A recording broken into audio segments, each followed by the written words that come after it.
ആയിക്കോട്ടെ. എൻ്റെ എല്ലാ കൂട്ടുകാർക്കും പെരുന്നാൾ ആശംസ കേട്ടോ. ടാറ്റ.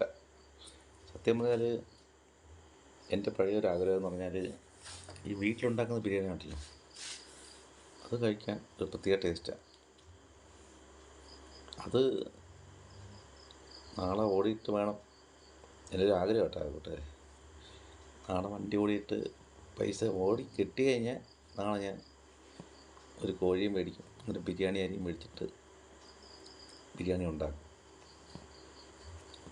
പക്ഷേ എൻ്റെ ഒരു ആഗ്രഹം എന്ന് പറഞ്ഞാൽ നമ്മളെ വീട്ടിലുണ്ടാകുന്ന നമ്മളെ കൂട്ടുകാരൊക്കെ ഉണ്ടല്ലോ, കൂട്ടുകാരൊക്കെ ഒരു ബിരിയാണിയൊക്കെ മേടിച്ച് വീട്ടിലുണ്ടാക്കി ബിരിയാണി കൊണ്ട് തന്നു കഴിഞ്ഞാൽ അതൊരു പ്രത്യേക സ്വാദം അത് കഴിക്കും.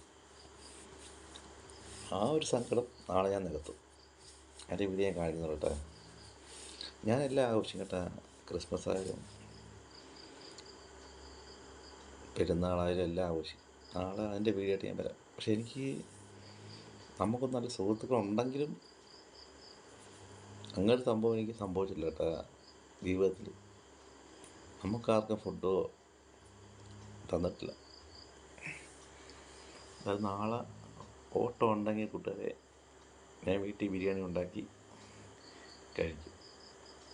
എൻ്റെ എല്ലാ കൂട്ടുകാർക്കും പെരുന്നാൾ ആശംസ. ശുഭരാത്രി. ടാറ്റ.